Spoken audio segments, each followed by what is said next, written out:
Excelsior news में आप सभी का स्वागत है। मैं हूं रितेश गुप्ता। बहुत ही प्राउड मोमेंट है, ना केवल जम्मू कश्मीर के लिए बल्कि पेरेंट्स के लिए और स्पेशली जो है अखनूर वासियों के लिए। जिस तरह से कौन बनेगा करोड़पति जो है हम सबका एक सपना होता है कि हम वहां पर पहुंचें और अमिताभ बच्चन जी से मिलें, और साथ ही साथ में हम ये भी चाहते हैं कि वहां से जो है बारी राशि जो है वो जीत कर आए। इस वक्त जो है चंद्र प्रकाश ने सबको प्राउड जो है वो महसूस करवाया। उन्होंने 1 करोड़ रुपया जो है वो जीत लिया है। जी हाँ, कौन बनेगा करोड़पति के सीज़न 16 की बात करें तो पहले करोड़पति जो हैं मेरे साथ हैं चंद्र प्रकाश जी, बहुत बहुत स्वागत आपका एक्सेलशियर न्यूज़ में।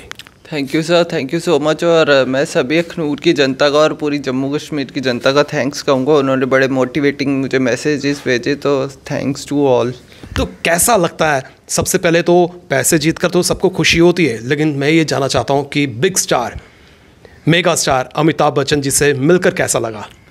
मैं बहुत लकी हूँ कि उनके साथ मुझे 2 दिन बैठ के खेलने का मौका मिला। मतलब मैं अगर शॉर्ट में कहूँ तो ड्रीम कम ट्रू रहा की बात है ये। और सबसे अच्छी बात मुझे उनकी ये लगती है कि अभी भी वो अबव 80 है, बट उनका एनर्जी लेवल इतना हाई है कि यंगस्टर्स भी उनको देख के शर्मा जाएं। वो बहुत मोटिवेटेड हैं और कभी शूट से ब्रेक नहीं लेते हमेशा। और मैं बताना चाहूँगा वो एक होस्ट भी हैं बट एक मोटिवेटर भी हैं। जब कंटेस्टेंट हॉट सीट पे आता है वो थोड़ा सा नर्वस रहता है, बट अमिताभ सर अपने इंस्पायरिंग वर्ड से सारी उनकी नर्वसनेस निकाल देते हैं और अल्टीमेटली वही चीज़ कंटेस्टेंट को हेल्प करती है आगे बढ़ने में।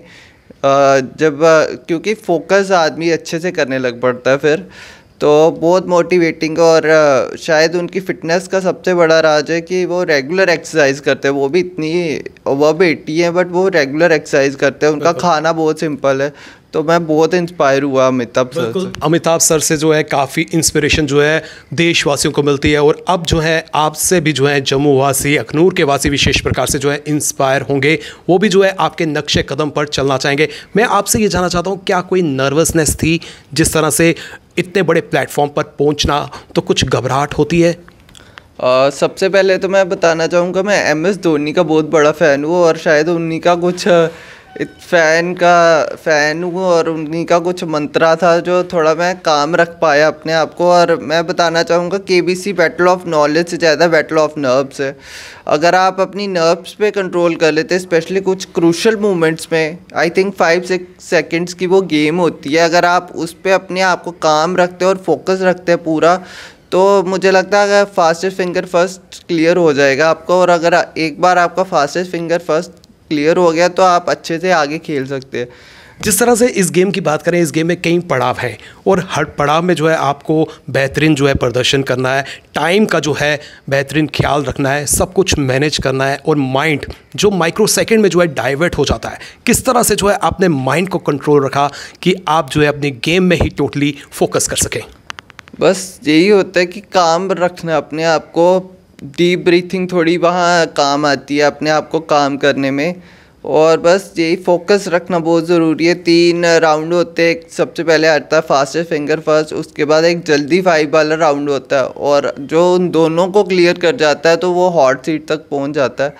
तो मैंने हर स्टेज पे अब अपने आप को काम रखने की कोशिश की। मेरे first 2 questions fastest finger first के गलत भी हो गए, बट फिर भी मैंने अपने आप को मोटिवेट करता रहा।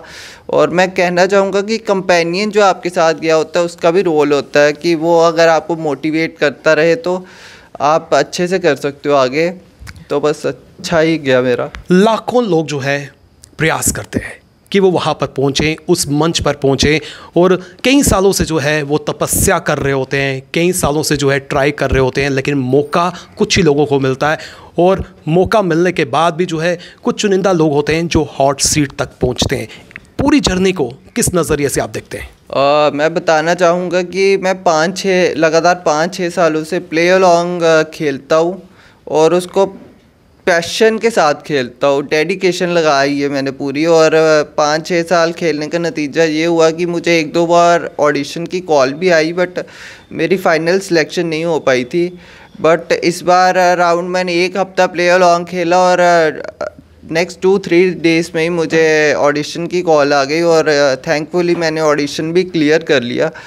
तो बस यही है कि पेशेंस के साथ करते रहो, पैशन के साथ हर चीज़ करते रहो, डेडिकेशन लगाओ पूरी, और अल्टीमेटली मे बी आज नहीं, मे बी कल नहीं, बट अल्टीमेटली एक दिन आएगा when you will be rewarded for your hard work. Jammu Kashmir में या फिर हम देश भर की बात करें तो कई तरह के शोज़ चलते हैं। हर शो का जो है हम कह सकते हैं कि प्लेटफॉर्म अलग है, उसका कंसेप्ट अलग है, लेकिन तैयारियों की बात करें, हर किसी इवेंट के लिए जो है हमें तैयारियां करनी पड़ती हैं।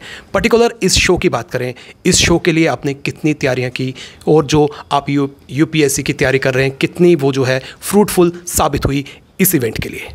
मैं बताना चाहूँगा, इस शो के लिए मैंने कोई ख़ास तैयारी नहीं की। मैं, जैसे आपने कहा कि एक मैं यूपीएससी एस्पिरेंट हूँ, और जो यूपीएससी जैसे बड़े एग्ज़ाम के लिए प्रिपेयर करता है वो चीज़ें अल्टीमेटली आपको लाइफ लॉन्ग काम आती रहती है, और उसी जो भी मैंने प्रिपेयर किया था यूपीएससी के लिए वो सारी चीज़ें मेरे काम आई। मैं करंट अफेयर रेगुलरली कवर करता हूँ, मैं न्यूज़पेपर डेली पढ़ता हूँ, तो करंट अफेयर भी बहुत बड़ा रोल प्ले करता है केबीसी पे। तो बस कुछ ज़्यादा ख़ास नहीं किया, जो भी अपनी रेगुलर में पढ़ने का इंटरेस्ट है वो सब पढ़ा, और वो सारी चीज़ें मेरे काम आई। मेहनत आपकी है, मेहनत आपके रंग लाई है, लेकिन कई बार जो है क्रेडिट के हकदार जो हैं कई लोग होते हैं। और जिस तरह से आपने 1 करोड़ रुपया जीता, अगला क्वेश्चन भी आपने अटेम्प्ट किया था लेकिन आपने क्विट कर दिया, और अगर आप उसका सही आंसर तो आपने दे ही दिया, अगर वो अटेम्प्ट करते आप पूर्ण रूप से तो आप 7 करोड़ जो है वो जीत सकते थे। तो जिस तरह से ये पूरी जर्नी रही है, एक तो उसके बारे में जानना चाहूँगा, और दूसरा क्रेडिट किसको देना चाहते हैं जो ये जर्नी रही है आपकी? जर्नी मेरी, जैसे मैंने कहा कि 5-6 साल से मैं लगातार पेशेंस के साथ प्ले अलॉन्ग खेल रहा हूँ। 1-2 बार ऑडिशन की call I but final selection नहीं हो पाई, बुरा भी लगा, बट एक बिलीव था कि अगर मैं पेशेंस के साथ हार्ड वर्क करता रहा इसी तरह, सिर्फ केबीसी के लिए नहीं, किसी भी फील्ड में तो कुछ भी। क्रेडिट किसको दे रहे हैं? मैं बताना चाहूँगा कि मेरी एजुकेशन प्रोसेस की जर्नी काफ़ी डिफ़िकल्ट थी। मेरे कुछ मेडिकल इश्यूज़ थे, और मेरी कुछ सर्जरीज़ हुई, मल्टीपल सर्जरीज़ हुई, और उस टाइम मेरे से कोई एक्सपेक्ट नहीं करता था कि मैं बहुत ज़्यादा स्टडी कर पाऊँगा। तब मेरी मम्मा ने इनिशिएटिव लिया, मेरे पापा की पूरी फाइनेंशियल सपोर्ट रही, तो मम्मा ने इनिशिएटिव लिया मेरी एजुकेशन का। होम स्कूलिंग उन्होंने शुरू की, और धीरे धीरे करके फिर मैं जैसे बड़ा हुआ तो धीरे धीरे करके मैं स्कूल भी जाने लगा। मेरा सोशल सब्जेक्ट्स में इंटरेस्ट डेवलप हो गया, जितने भी ज्योग्राफी, हिस्ट्री वगैरह मुझे पढ़ने में मज़ा आने लग पड़ा, और धीरे धीरे करके जो इंटरेस्ट को मैं फॉलो करता गया वो अल्टीमेटली आज मेरे काम आए। बिल्कुल, और 7 करोड़ रुपया भी जो है आप जीत सकते थे। मुझे लगता है कि पैसा हर चीज़ नहीं होता। मुझे सबसे ज़्यादा सेटिस्फेक्शन है जिस तरीके से मैं खेला, मैंने अच्छे से लॉजिक अप्लाई किया, जहाँ एलिमिनेशन टेक्निक यूज़ कर सकता था वहाँ की अपनी नॉलेज पे मैंने बिलीव रखा। हाँ, 7 करोड़ का क्वेश्चन ज़रूर मेरा वो गेस वर्क था, वो ठीक हो गया, बट आप इतनी बड़ी स्टेज पे इतने हायर अमाउंट में इतना बड़ा रिस्क नहीं ले सकते। अगर वो क्वेश्चन गलत हो जाता तो मैं सीधा 3-20 पे आता, और उसका अगर क्वेश्चन ठीक भी हो जाता तो वो गेस वर्क था, तो उससे मुझे इतनी सेटिस्फेक्शन नहीं होती। हम लोग अक्सर जो है ना हार्ड वर्क और डेस्टिनी इन दोनों को कंपेयर करते हैं कि किस्मत में होगा तो मिलेगा। तो ऐसे प्लेटफॉर्म में किस्मत का क्या रोल रहता है? मैं कहना चाहूँगा कि किस्मत भी उन्हीं का साथ देती है जो हार्ड वर्क करते हैं। अगर आप सिर्फ बैठे रहोगे तो किस्मत आपके कहीं काम नहीं आने वाली। ज़रूर मेरी किस्मत ने भी शायद थोड़ा लक ने फेवर किया, और लक फेवर करता भी है। तो बस मैं यही कहूँगा कि हार्ड वर्क करते रहो, किस्मत भी आपको तभी काम आएगी आपके।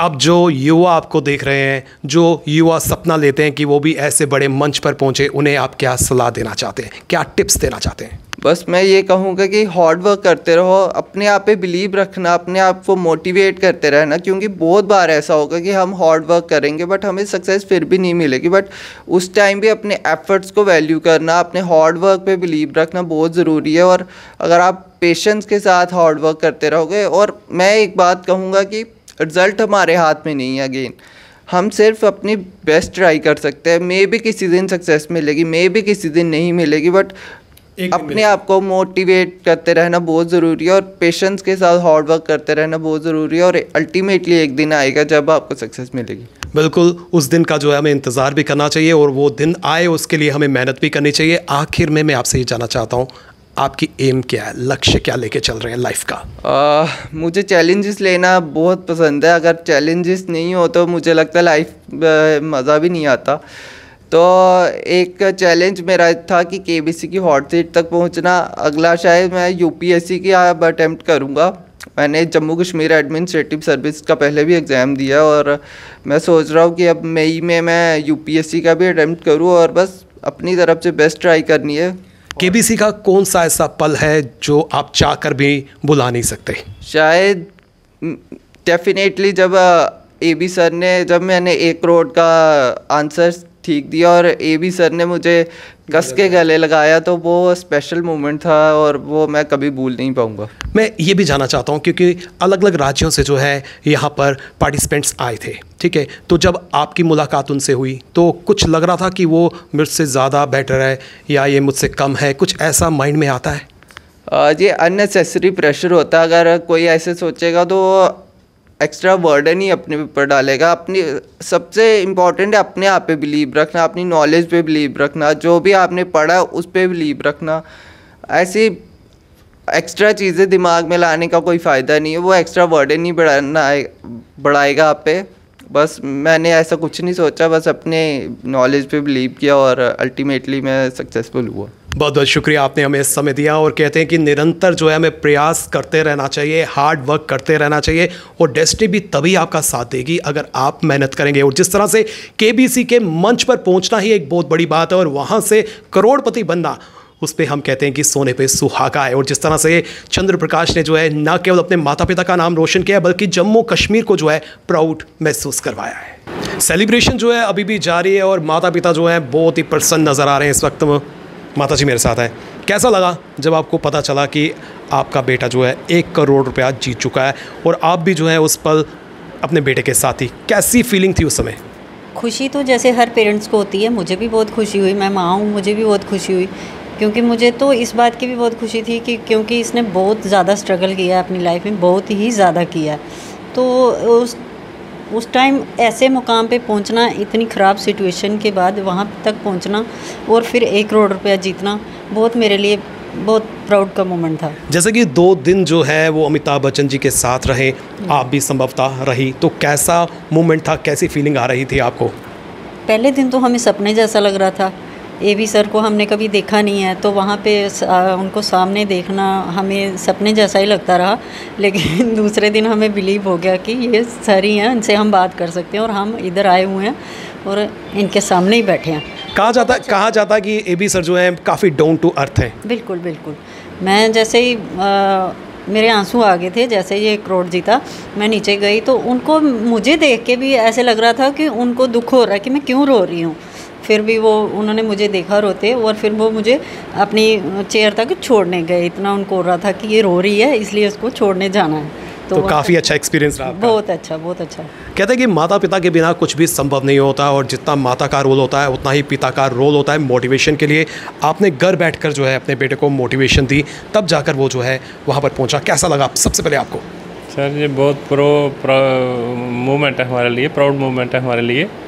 तो शुरू में तो यकीन नहीं लगता था कि ऐसा होगा, लेकिन चलो ऊपर वाले ने सुन ली इसकी और इसको ऐसा मुकाम मिला। ये very proud moment for us. जब केबीसी से कॉल आई तो क्या लगता था आपको कि कितने लेवल तक जो है आपका बेटा पहुंचेगा? कभी आपको लगता था कि 1 करोड़ तक जो है पहुंच जाएगा? नहीं, हमें लगता था शीट पे पहुंचना बड़ा मुश्किल है, लेकिन अब इसका मन बना था तो हमने लो किया। मैंने बोला सेहत भी ठीक नहीं थी तो हमने बोला चलो अगर मन है तो आप जाओ, लेकिन ये नहीं सोचा था कि इतना बड़ा मुकाम हासिल कर पाएगा जी। बिल्कुल। तो जिस तरह से ये प्लेटफॉर्म है, इसमें कोई भी जा सकता है, आप भी जा सकते हैं, बिल्कुल। आपका छोटा बेटा भी जा सकता है, तो आप भी ट्राई कर रहे हैं? नहीं, इसमें होता है फैमिली का अगर एक मेंबर चला जाए तो बाकी वाले अलाउड नहीं होंगे उसके बाद। तो बाकी वालों यूथ को हम कहेंगे कि वो भी इससे मोटिवेशन लें और तैयारी करें और नशों की तरफ से थोड़ा ध्यान हटाएँ और अच्छी लाइन पकड़ें और कभी ना कभी मौका मिल ही जाएगा। बहुत बहुत शुक्रिया, आपने हमें समय दिया।